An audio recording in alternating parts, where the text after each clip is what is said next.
Mobil bis ini nggak hanya membawa penumpang, dia juga membawa harapan, membawa orang-orang yang sedang mengejar sesuatu, entah itu pekerjaan, keluarga, ataupun mimpi. Dan malam ini, aku ikut menjadi salah satunya. Barang-barang udah aku kondisikan, selimut juga udah siap, dan tujuan kali ini adalah kota Jakarta. Jujur aja, setiap mau berangkat ke suatu tempat itu selalu ada rasa waspada, apalagi kalau berangkatnya sendiri. Tapi kali ini aku berangkat karena ingin eksplorasi diri, terus bertemu keluarga, sembari merasakan denyut nadi kehidupan di kota sejuta mimpi. Nah, bis yang aku naiki udah mulai jalan, lampu-lampu kota Malang perlahan makin jauh, dan pastinya setiap perjalanan selalu dimulai dengan hal yang sederhana. Naik, duduk, lalu percaya sama supir yang ada di depan. Ya, sama halnya dengan hidup, langkah pertama itu harusnya sederhana. Kita sebenarnya nggak perlu ribet untuk memulai sesuatu. Sekitar tengah malam, bis berhenti di rumah makan. Namanya Rumah Makan Duta. Ini rumah makan cukup terkenal dan makanannya juga enak-enak. Ada mie goreng Jawa, sayur sop bening, ayam goreng bumbu kecap. Ini enak ayamnya. Terus minumnya 2 macam. Momen kayak gini tuh benar-benar dibutuhkan. Karena perjalanan panjang gak harus ditempuh dalam satu tarikan gas. Kadang kita perlu berhenti sejenak buat mengisi tenaga. Dan aku rasa hidup juga sama. Gak masalah tuh kalau kita sesekali berhenti untuk istirahat. Yang penting jangan berhenti untuk menyerah.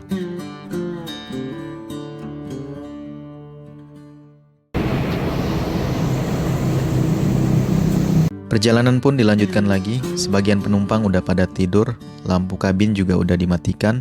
Sekilas cuman ada cahaya dari kendaraan lain yang lewat. Di momen kayak gini tuh biasanya kalau nggak tidur ya overthinking. Kadang mikir, berapa banyak orang di luar sana yang sebenarnya ingin jalan tapi nggak pernah kesampaian. Bisa jadi karena nggak mampu, tapi bisa jadi juga karena terlalu sibuk menghitung kemungkinan terburuk yang akan terjadi. Padahal kemungkinan itu belum tentu datang, dan biasanya itu hanya permainan pikiran yang rumit. Gak terasa sekarang udah subuh, namun perjalanannya masih lumayan panjang.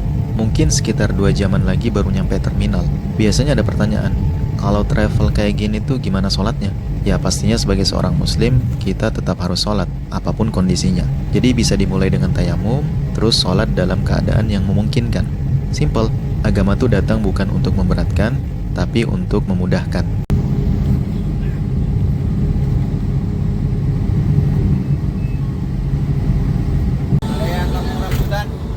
Akhirnya aku sampai juga di terminal Kampung Rambutan. Jujur setiap datang ke kota baru itu rasanya campur aduk. Ada rasa senang, penasaran, tapi juga kadang bingung. Untungnya sekarang transportasi udah lebih mudah dan banyak pilihannya. Nah, dari terminal aku lanjut naik Transjakarta. Aku emang sengaja naik transportasi umum biar bisa ngerasain ritme Jakarta dan biar tahu gimana sih orang-orang kalau memulai harinya di sini. Ternyata di dalam TJ orang-orang tuh pada diem. Ya sama sih dengan transportasi umum lainnya.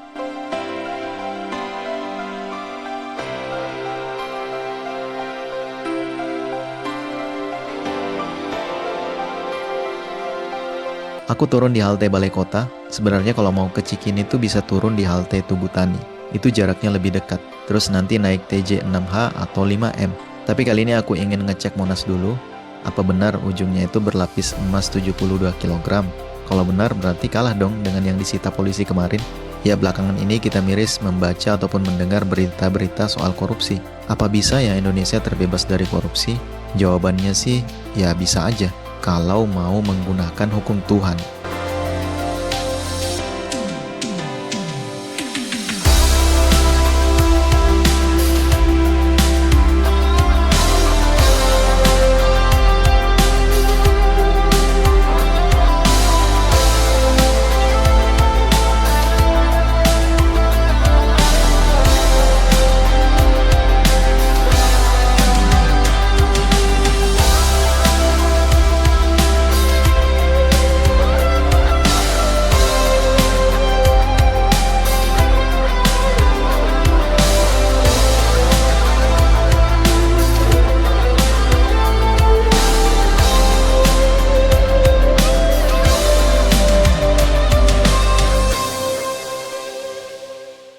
Aku lanjut naik Gojek menuju apartemen Menteng Park di Cikini. Sepanjang jalan aku lirik gedung-gedung tinggi. Bisa nggak ya pembangunan itu merata hingga pelosok negeri? Ya mudah-mudahan suatu saat nanti. Jalan yang aku lewati ini lumayan padat. Orang-orang juga terus bergerak. Jakarta tuh unik, kotanya seperti nggak pernah benar-benar tidur. Selalu ada orang yang sedang mengejar sesuatu, entah itu pekerjaannya, mimpi, ataupun masa depan. Dan kayaknya aku salah satunya. Sekarang aku jalan menuju apartemen. Hal pertama yang pastinya aku lakuin nanti bukan tidur, bukan juga bikin konten, tapi naruh barang, rapikan perlengkapan, lalu kemudian mandi.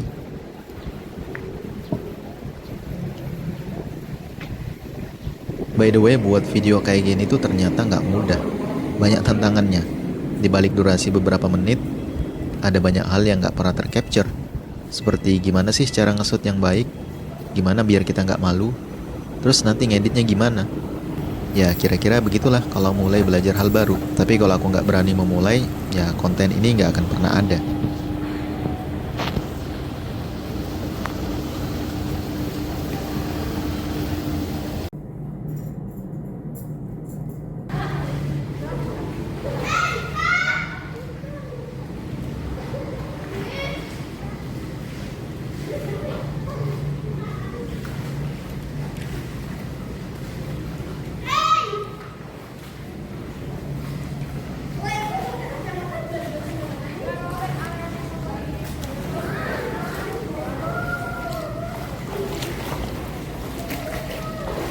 Karena hari ini hari Jumat, tujuan berikutnya adalah Masjid Istiqlal.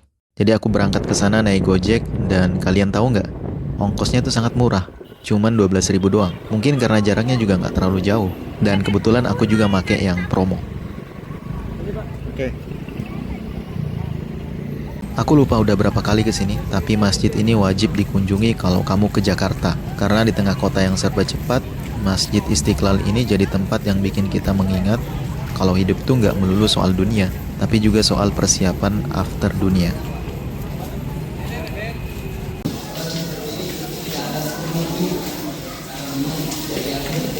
Jangan hanya muncul saat susah, ya saat sempit, ya saat ada masalah. Justru ketika hidup sedang nyaman, ya saat itulah seharusnya semakin banyak berdoa. Bukan untuk memaksa Allah untuk memenuhi keinginan kita, ya. Doa itu adalah ibadah.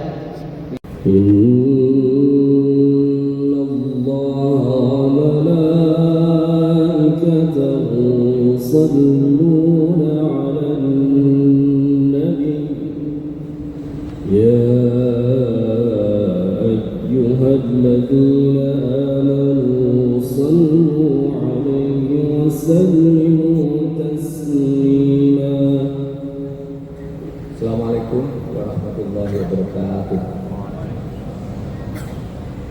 Allahu Akbar, Allahu Akbar. Ala bidzikrillahi tatma'innul qulub. Ingat, jika engkau selalu berzikir kepada Allah, maka hatimu akan tenang. Dan jika hati kita tenang, maka hidup akan aman dan nyaman. Selesai sholat, aku turun ke lantai 1 buat singgah bentar di kursi pijat. Berhubung habis melakukan perjalanan jauh, jadi kayaknya menarik nih kalau nyobain kursi pijat. Jujur, aku sering melihat kursi ini di banyak tempat, tapi baru kali ini punya alasan buat mencoba. Dan ternyata rasanya enak juga. 20.000, 14 menit dipijat.